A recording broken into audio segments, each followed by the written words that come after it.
Welcome back, everyone, to another episode of Grow Your Path to Wellness. If you're new here, Amanda and I, we host a new wellness guest and release a new episode every Sunday after 5 p.m. Eastern Standard Time.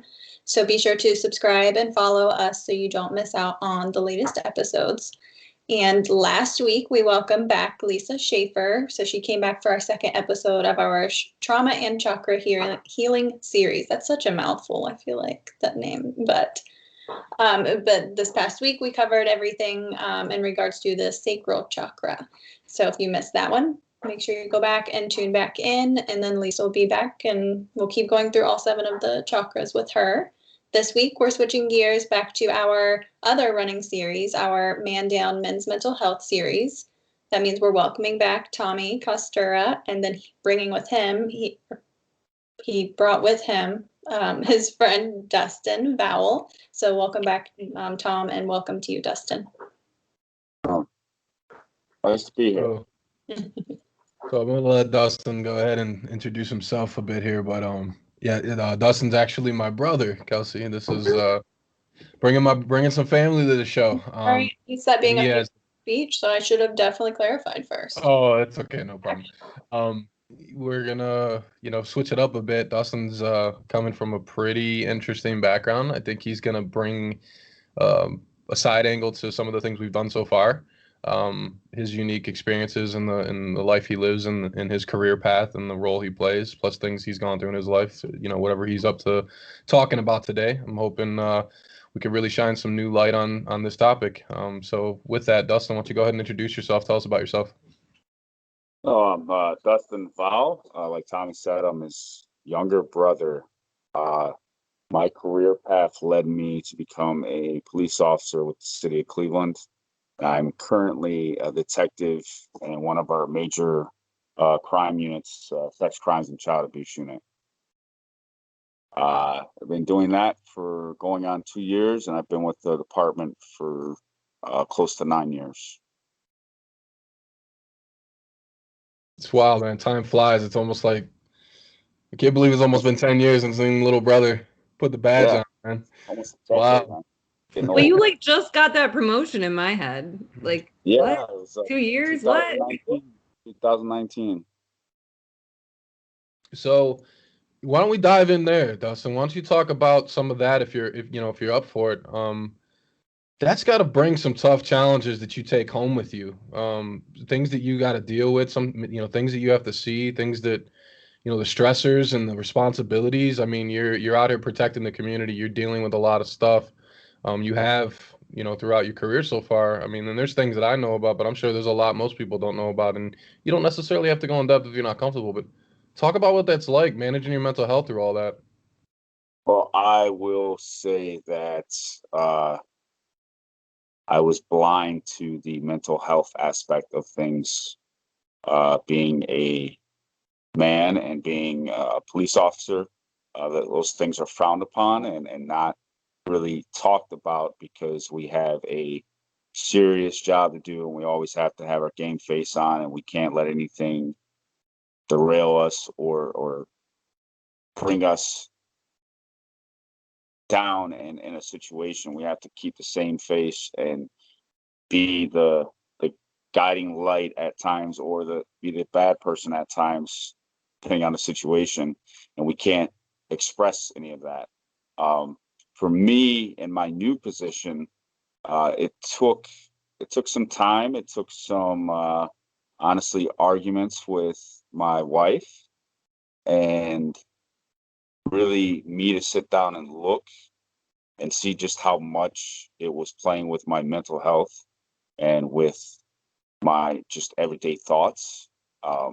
Things that I'd never thought about before were, running through my mind, whether it's suicide or, wanting to pummel someone's face in because I got so much emotion and heartache and pain and anger, all wrapped up, and there's really no outlet at times. For us, anyways, we don't talk about it. We go on to the next call or we go on to the next case. We don't talk about, well, what that call did to you or what the next case did. And I finally have come to a very confident and comfortable place where now I can talk.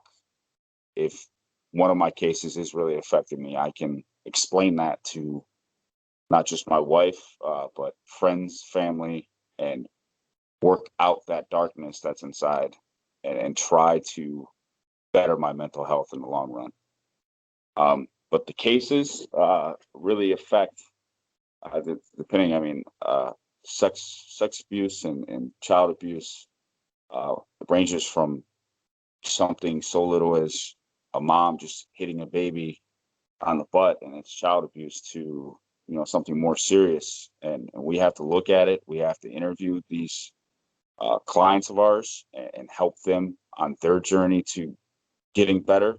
But we also have to make sure that we continue to get better, because the more we let it eat at us, things get bad.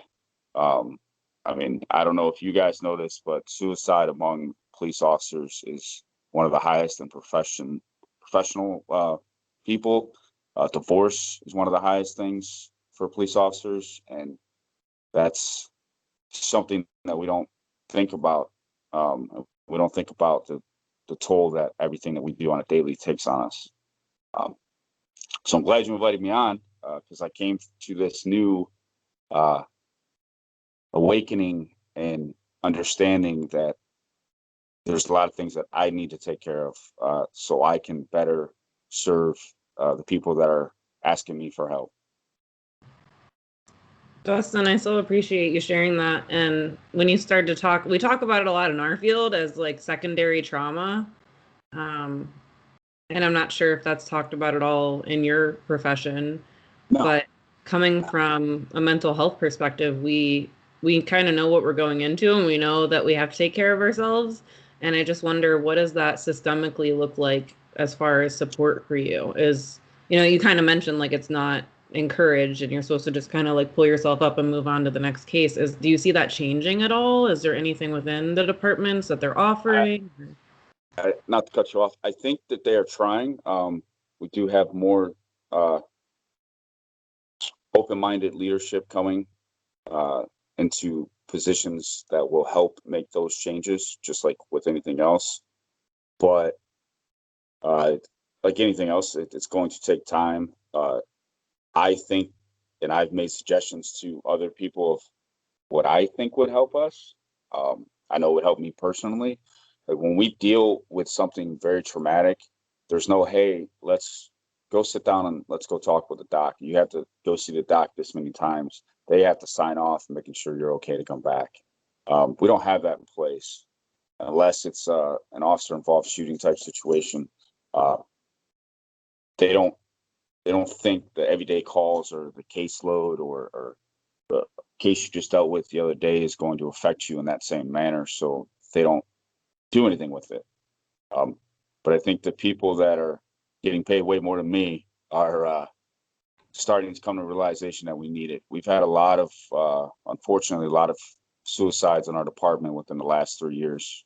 Quite a few people I knew and worked with closely. So it is time for change, and I'm hoping that they do the right thing and give us other options. And they're starting to with programs with mindfulness, with yoga, and going to, see the horses at the horse stables and going to do different things for officers. But there's only so many spots. We have 1,500 officers. There's only 40 or 50 allowed to go at a time. So not nearly enough. But I think we're going in the right direction for sure. And I think Amanda, like if I could chime in really quick, her saying, how it sounds exactly the way that she put it, like systematic and, systemically, I hear the blatant difference in perspective when it comes to physical health versus mental health. It's like you'll get written off and you get, make sure you're getting what you need, and then you can, and then you can come back if it's a gunshot wound or, a broken leg or something like that. But when it comes to the mental health aspect, and I hear you when that word of somebody's coming in as, more open-minded. And it's like mental health is so stigmatized that it's like you have to have an open mind, like to even consider that as something that could be a rampant issue. Yeah, for sure. I think when I say the open-mindedness, our profession for so long was a thing where you had to be this quote unquote superhero, that nothing affects you, nothing can traumatize you, nothing can cause you pain.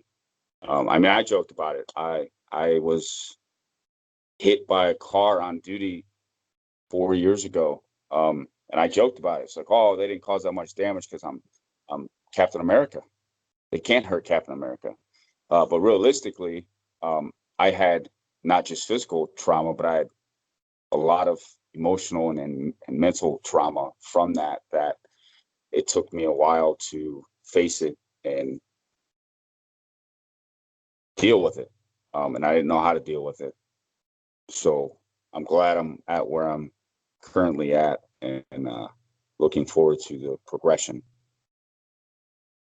You with a lot of what you do and a lot of the people you work with, do you find that there is a growing scale even outside of the kind of the system that is trying to be rolled out that you talked about, which sounds like a positive direction, even if it is a small step, but still a step.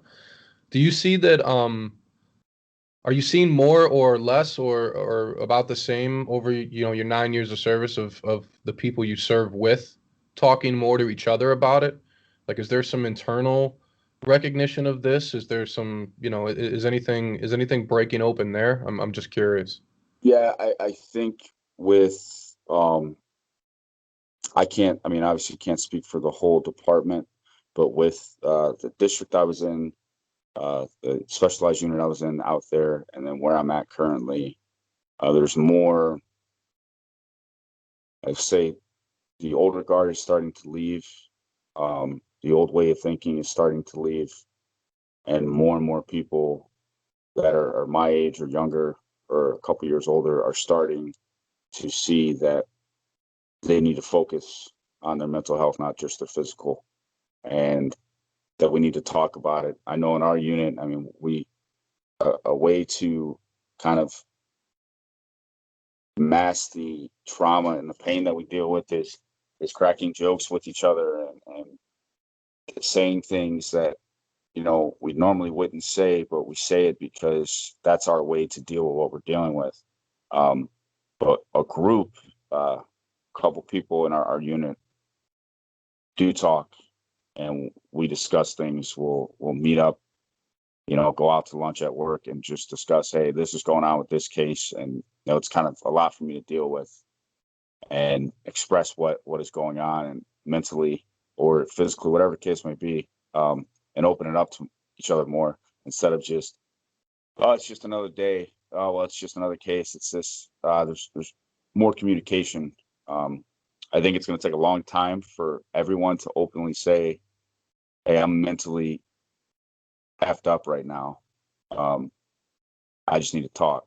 But we're starting to get there with younger people and having more confidence to be able to speak and say that, hey, I'm not okay. So I mean, we're getting there. Hopefully, way before I retire, we're at that point through the whole department, but we'll see. Yeah, I mean, kind of riding home, and not to say that using you to help tear the stigma down, but I kind of am in a positive, right? Like the few episodes that we've done so far, I've done enough of coming on here talking about, men this, men that, we're kind of, it's like you hear a lot of the repeating things from everybody that comes on here, and it's, I can't help but want to take that emphasis on your background and what you're talking about. You're not just a man trying to deal with living in a world where it's not necessarily allowed to talk about your mental health. You're a man in that same world doing those same things while you're going to work and putting your life at risk for others to help people, to keep them safe, to help them through hard situations. So you have to deal with that stuff and like you said, play Captain America, and it's impressive, bro. You're impressive, and it's it's one of the more it just emphasizes my point is we have to tear the shit out of the stigma down and allow people to be okay and say they're not and work through getting better and that be the right path, right?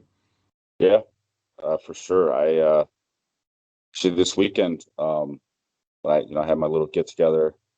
I had my close friends, uh, some that are police, some that are not police officers, some that I've known for many years, and the close knit of friends that I have, I had them in my garage and had a serious heart to heart with them about me. And that's things that we don't do with each other, but I needed to tell them, hey, man, I'm not okay. So I'm letting you guys know that I'm not okay. And if you can help me in any way, talk to me and just hear me out and hear what I got to say. And that they were, that I think that's breaking the stigmatism because every single one of them was like, oh, yeah, bro, we talk any day of the week. We can talk right now. We can go for a ride and we can all talk. We can do whatever you need to do. And that's good. I think that's good for us as men to have other men say, that's okay, not, excuse my language, you're being a pussy, you're fine, I'll just shake it off. And that's all well and good. And there's a lot of things you can shake off, but that stuff weighs on everybody, male, female, whatever it is, it weighs on you. And we've been taught that we can't feel that emotion and can't feel those demons. And it's just not right. So I think what this podcast, I've listened to a couple of the men's health when I've been able to, they're good. I think it's a positive thing to get more men to talk about it and express from all backgrounds of what they're going through, what they have gone through. It's just the beginning steps to hopefully fix a lot of brokenness with a lot of people. Hopefully.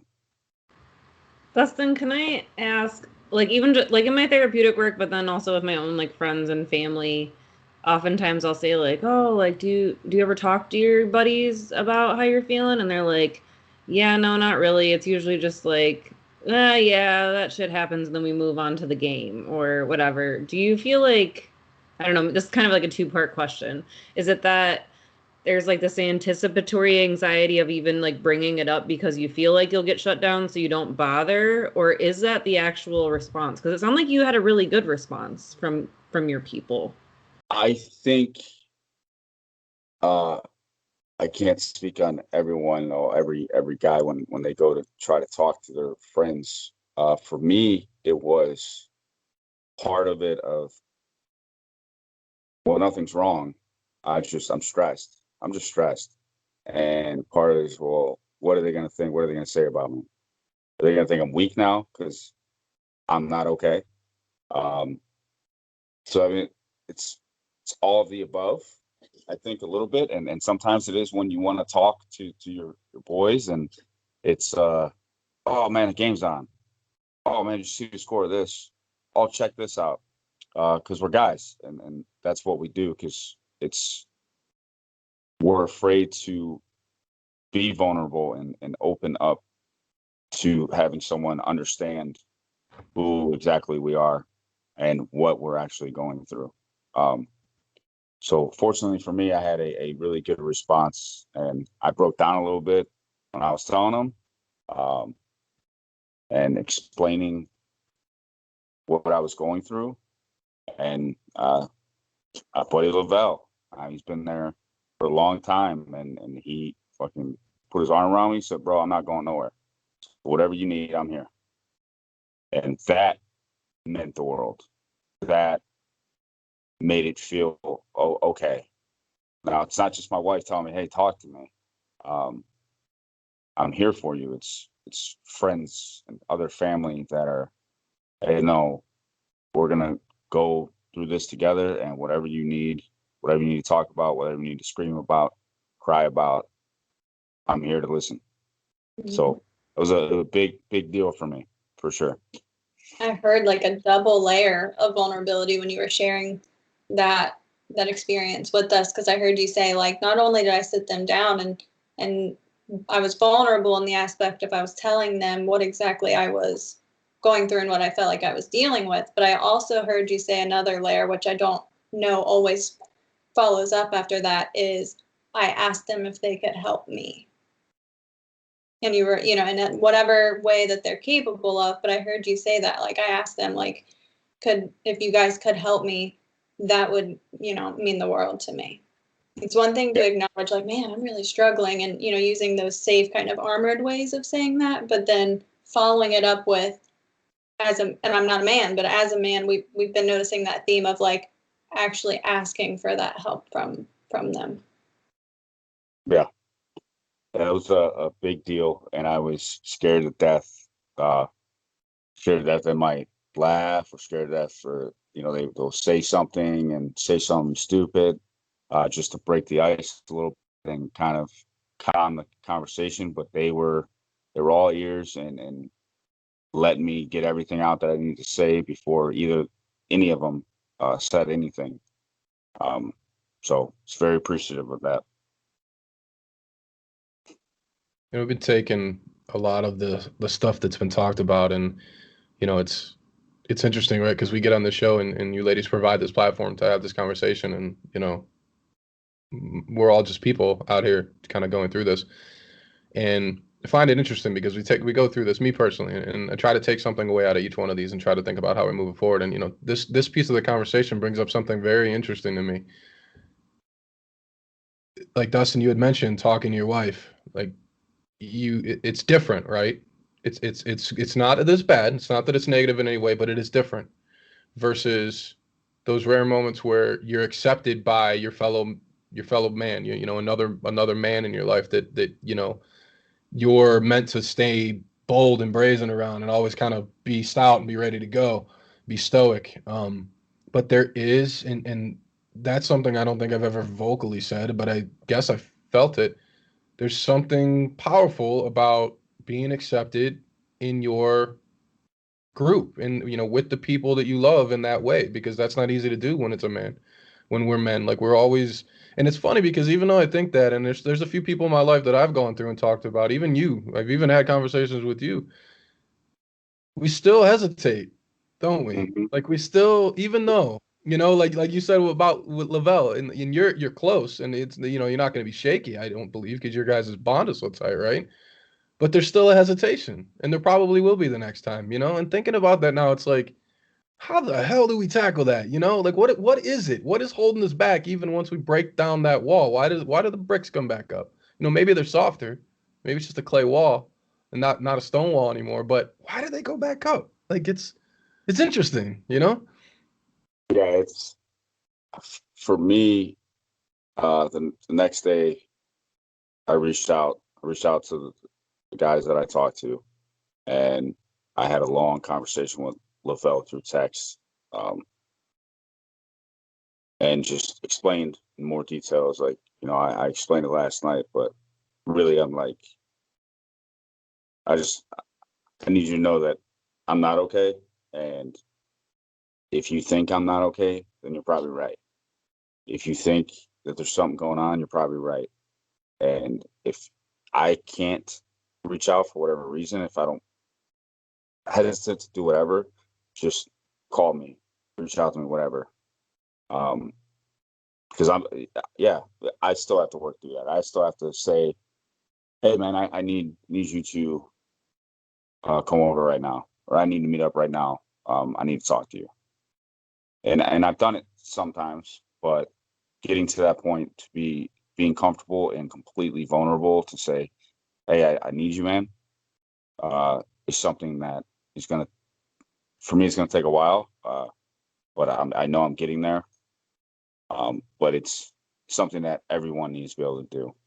Every one of us need to be able to have at least, a handful of people that they can reach out to without questioning if they're going to say something, or if they're not going to listen to me, or if they're just going to tell me to shut up and just deal with it. Hopefully, I mean, everyone gets there, but I don't see me having any issues in the future. Maybe on my end, but they were very supportive, and I think they know that I need them, and I need to talk about whatever I got to talk about because of what I'm dealing with. So I'm thankful for that, and hopefully I can get to a point where it's not me having to let everything build up before I can let it go, which is what we do, right? Right. Mm-hmm. Oh.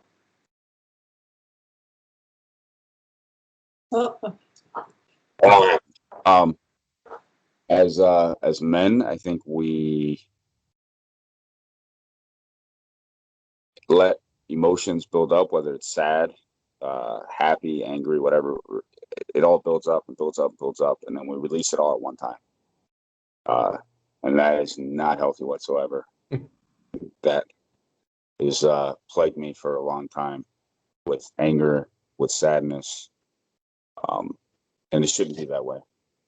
So I'm learning to deal with my emotions and deal with things that are bothering me in a correct manner to benefit my health and my sanctity.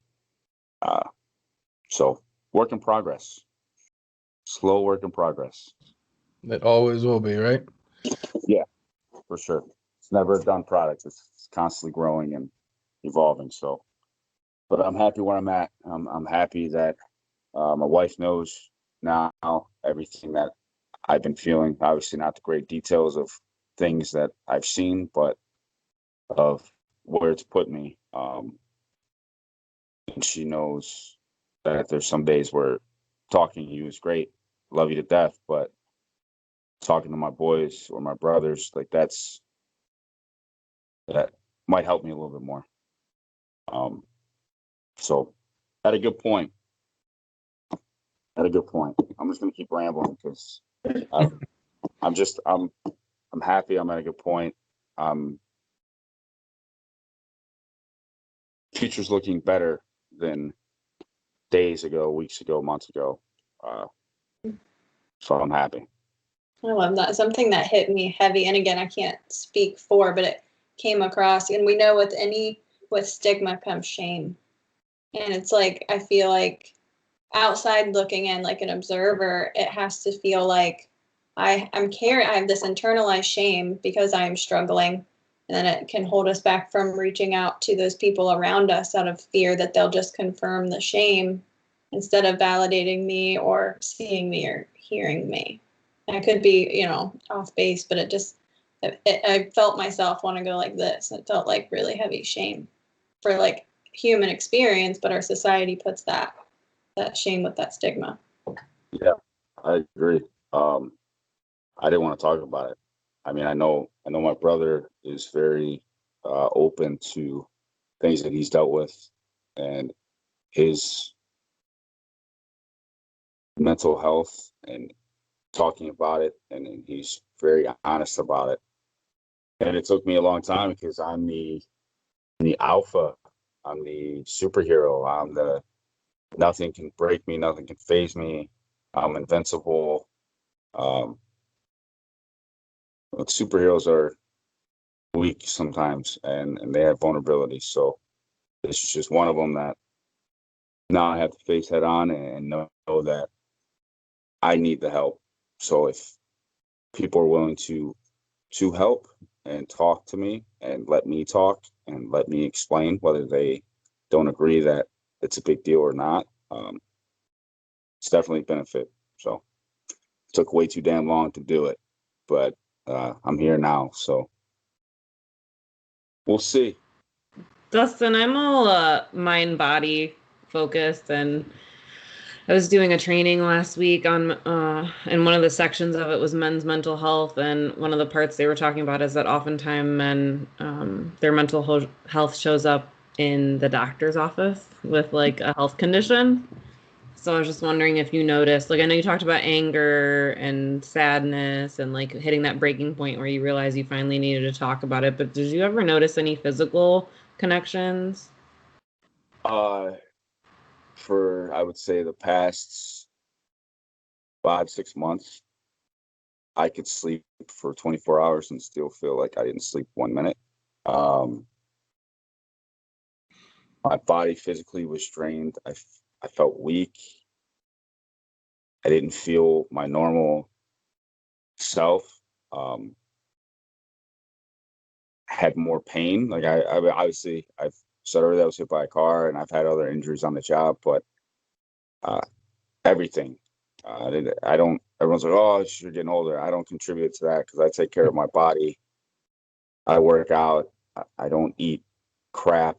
Um, so it's not from any of that. It's from mentally and just I'm drained and my body's showing the fatigue and the wanting to give up from the mental drain.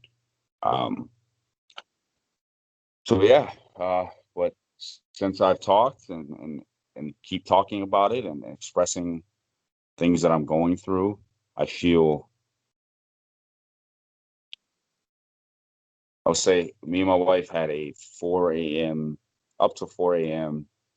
session, just laying in bed and literally talking about everything over the last 10 years and things that have gone on at work and personal life and struggles and everything.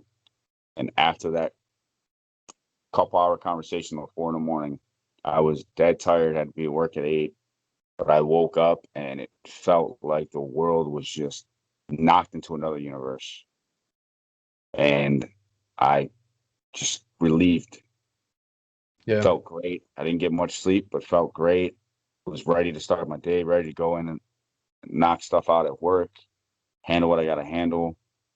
And I that moment was when I realized, like, oh, okay, yeah, I need to take care of this. This, Yeah, you put a Band-Aid on the open wound, right? Started the healing process a little bit.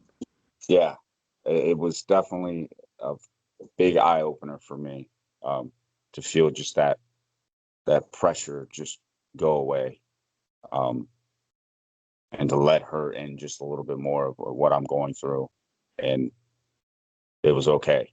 Um, it wasn't a bad thing. I'm not weak. I'm still the king of my castle, and I'm still the superhero that she thinks I am, and all of the above.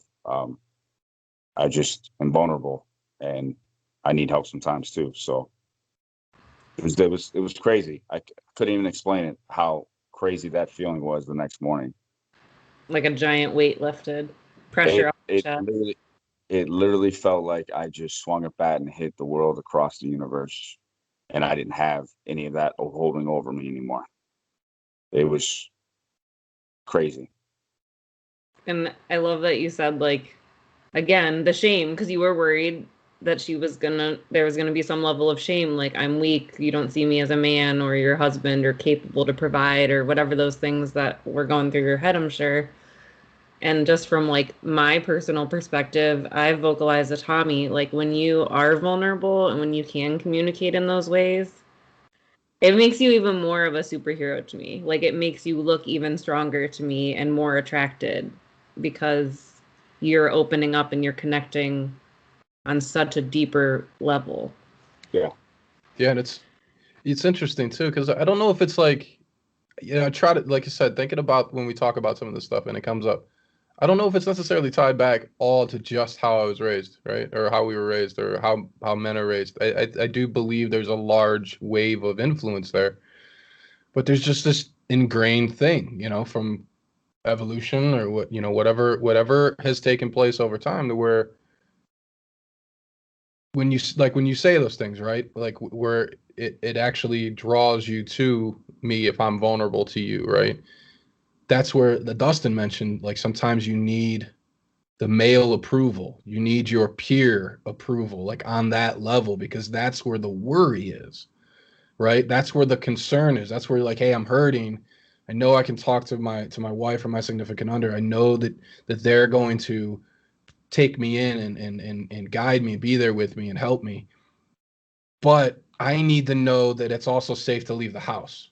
I need to know that it's also safe to be out in this public light and to be around the rest of these people, even just my peer group. And I have such, we're ingrained with this thing where we really are worried, and it's a fear of that shame. It's a fear of that burdening others with our problems because we just naturally want to protect all the time, right? It's like I can't protect if you're protecting me. That's what I mean. Like it's just it's interesting, but that's Dustin said it pretty good there. I really love that you said that, man. Like sometimes it just like I love you, but sometimes I need something different. I need another acceptance, right? There's like a primal layer. I know Dustin probably has a response, but like just primally, biologically driven.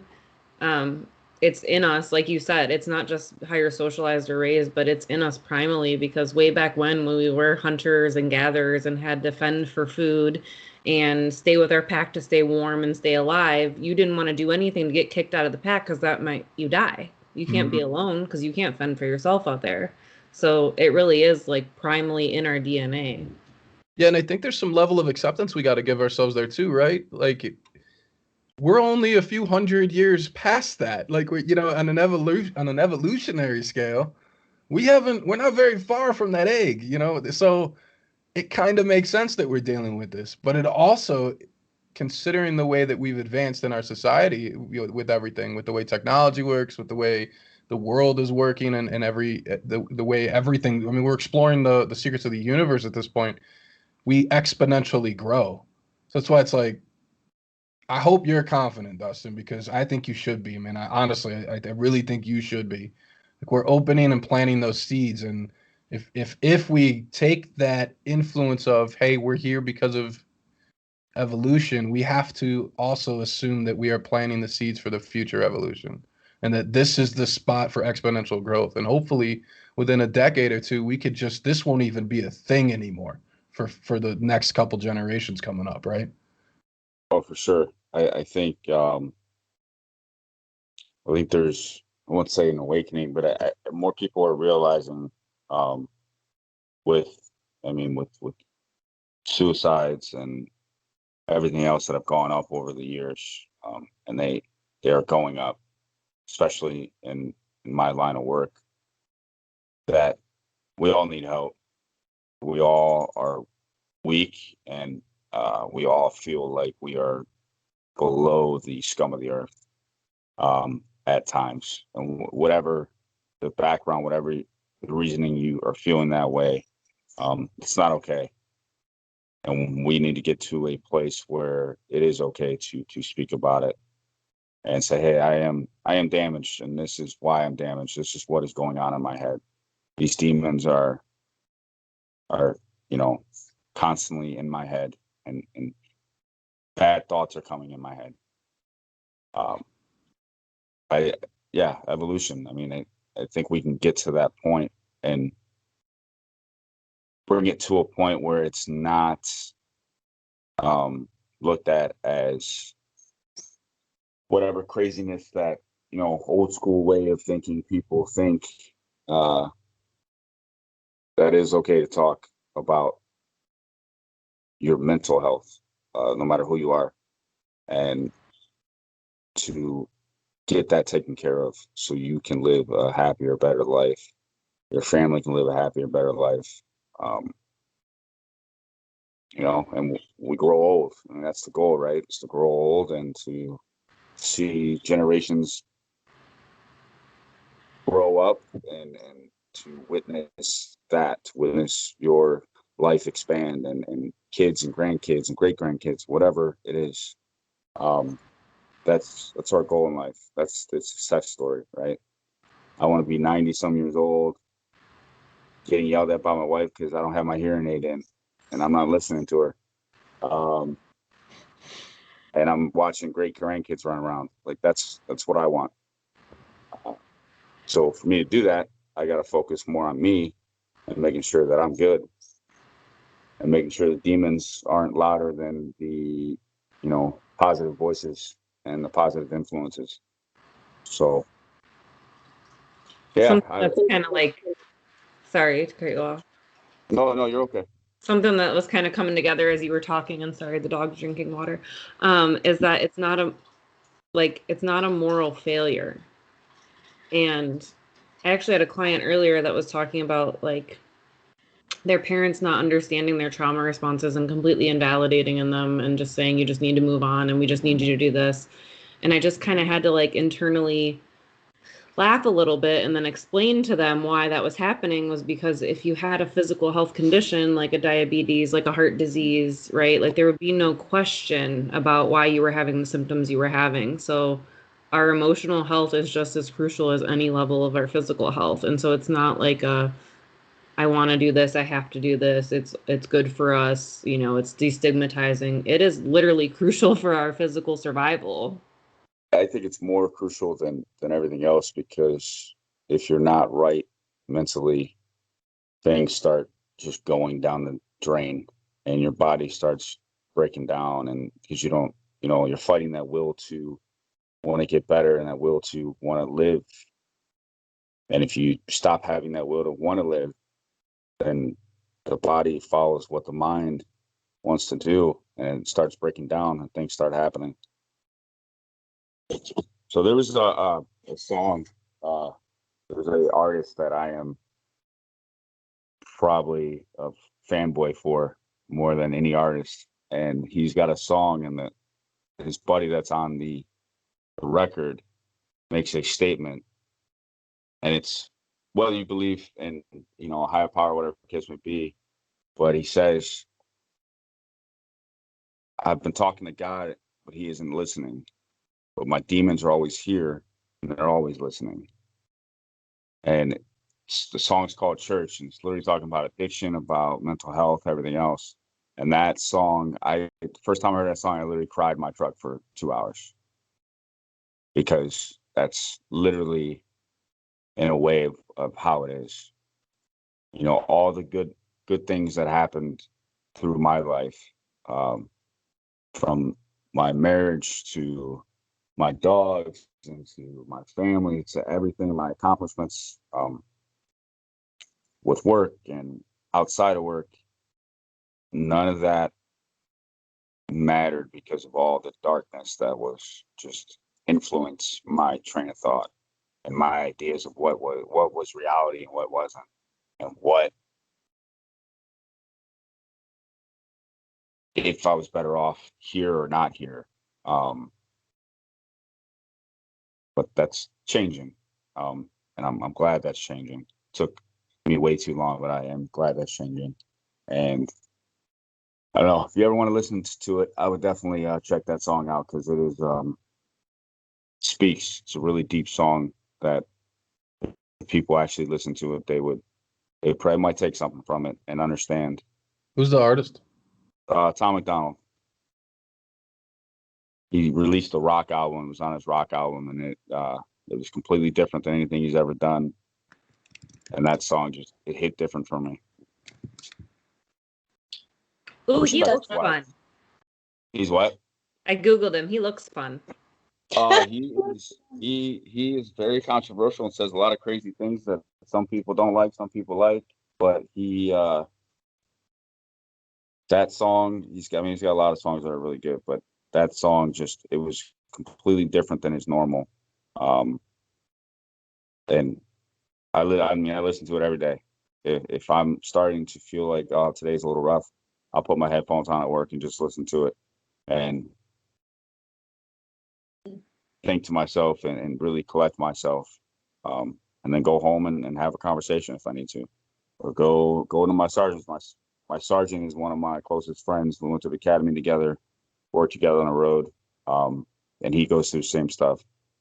So that's another outlet that I have where I can for sure bounce stuff off, and he is 100% going to listen and cry with me or laugh with me or let me scream and yell, whatever the case may be. So, Dusty, you started to touch on something that I think I've asked the last, maybe every time, but I think it can be helpful for our community, especially obviously other men that are listening.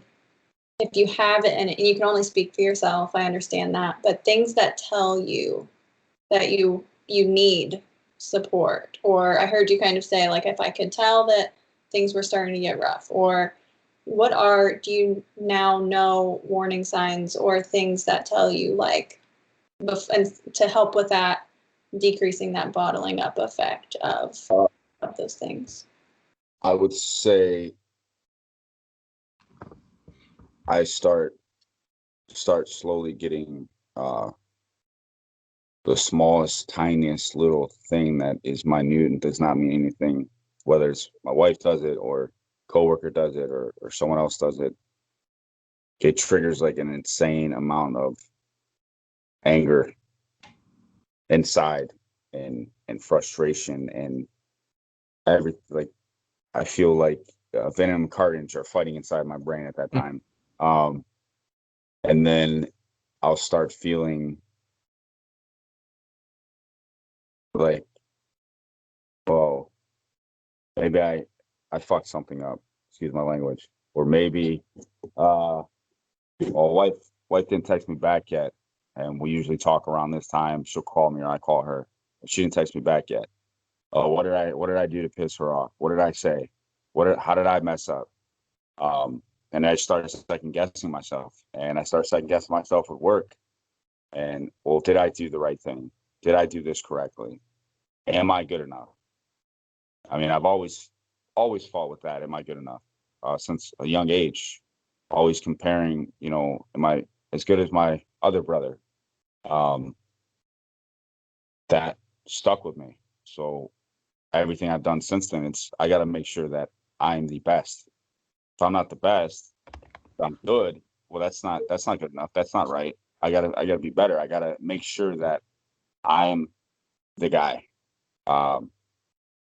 So it gets me back into that whole idea and that whole thought process. And that's when I start seeing, like, oh, okay, I need to take a minute. I need to go take a walk. I need to go listen to some music for a second and just take a break. And then have conversations if I need to. Hey, babe, I'm feeling this way. I'm just, right now, this is going on. But that took me a long time to see that. Obviously, past couple of weeks, I've been seeing it more and more, and seeing those triggers and things that I'm noticing in myself has helped me realize that, okay, now I need to have a conversation, because this playing with my head, I'm not focusing at work, I'm not focusing at home, because I just have these thoughts running through my head that they don't make sense. So yeah, that's. No, thank you. It was a kind of a vulnerable, on the spot question, but it's helpful to, if somebody's comfortable sharing, like, hey, these are the things that I've noticed for myself. I can only speak for myself, but Yeah. Sorry, my dog's landing outside of the door. But thank you. Thank you for sharing that. Oh no, thank you. Listen, brother, you are more impressive every time I ever speak to you. And the shit that I know that you're going through and the shit that I have no idea that you're going through, be that seed. Lead us, lead the people around you. Let's do what we can to break down the walls for everybody, and, kind of, I want to give you a spot to see if you have any, like takeaways, last minute guidance, maybe a mantra that you stay by, something that you can empower anyone who listens to this to tell them that they can get through it, or here's a trick to help you, or anything like that. I mean, I think, well, for me, I don't know if it will help anybody else.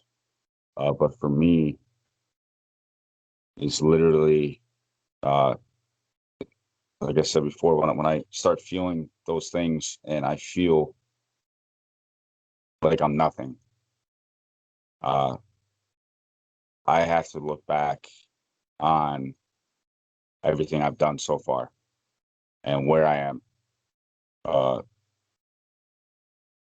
professionally, home life, football life, everything that I've accomplished and everything that I've yet to accomplish, and the man me 10, 15 years from now and what he's going to accomplish by then. And what life and my plan of a great life that I'm going to live and succeed in, is looking at the future and looking at what I can do. I can't fix myself because that's impossible for anyone to do. But talking more and being vulnerable when you don't want to be. God knows, I don't want to be vulnerable. But doing all that is getting me to that man that's going to be 15 years from now. And that life that I want to be in 15 years from now. So I'm not chasing what was in my past. I'm not going to rely on the heartaches and all that. I'm going to remember that trauma. I'm going to build from that and look forward to what that future is. No mantra, I see myself somewhere. I see me and her somewhere in a life that neither of us could imagine when we were growing up. And I have to do everything in my power to make sure that I stick to that, because it's not just for me. It's for her. It's for our life. It's for our families to do something better and to be better. Be better than previous generations, build the new generations, and show them that everything is okay. You can talk. You can speak about things that make you very uncomfortable and make you angry and sad, or laugh because you don't know what other reaction to have because you don't know how to deal with it right now. But it's okay. We're all growing to that point, and we need to be able to be that vulnerable. It's the only way we're going to succeed and prosper in this life. There's enough outside distractions. You don't let your mental health be the one that's causing you all the issues, when you can fix it if you just are vulnerable. That's it. Very well said, man. Very well said. I heard gratitude for where you've been and what you've accomplished, and then like dreaming and visioning for the future. Yeah. Oh, this is so good. Every time we have another guest on, I'm just like, oh. And then every time we have someone that's close to us on and I hear their story, it just makes me feel like so much more connected and appreciative and thankful. So thank you, I Dustin. appreciate you guys having me. What was that? I really do. I said I appreciate you guys having me. When he reached out to me, I was actually really excited to come on and talk a little bit. So appreciative. And your unique perspective, not only as a man, but someone on the front lines. And yeah, definitely appreciate that, Dustin. So you're definitely welcome back as we continue this monthly series. We'll cycle through, and I'm sure, if you want to come back, you're welcome to, and we can talk about the growth that you continue to have. Oh, for sure. For sure. So our next installment of the Mandown Men's Mental Health is going to be July 25th. Ooh, we're welcoming a TikTok friend then. His name is Evan. He's another therapist, so that'll be a unique perspective. And then next week we have another TikTok friend, Will. He's coming to talk about mindfulness and creative coping. So make sure you like, subscribe, and comment, and we will see you all next week. Take care. Bye. Take care. Bye.